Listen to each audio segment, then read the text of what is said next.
Postimi tjetër thot kështu: durimi dhe heshtja përgjigja më e mirë ndaj atyre që të ofendojnë e lëndojnë.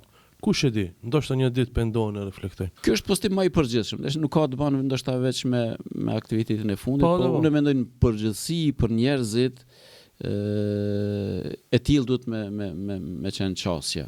Sabër edhe po, me hesht. Me sabër, me hesht, me punu, me vazhdu rrugën tonë.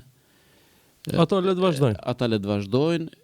Edhe vërtet mu më ka ndodhur, prandaj edhe kam shkruar aty që mas një periudhe të caktuar dikush e ka pa realitetin dhe të vërtetën dhe bile ka ditë me thonë falë se e kisha pas gabim, kisha mendu keq dhe më ban halal. Dhe normalisht ne jemi ata që falim dhe që bëjmë halal. Prandaj neve na përket me e bo punën tonë mas miri, me konë sinqert me punën tonë, me konë korrekt në ato që ka e bëjmë, dhe mos me ndëgju shumë llafet e të tjerëve. Është shumë mirë, e vetëm shembull konkret, ka kërkuar edhe kështu është vazhdojnë shoqënia.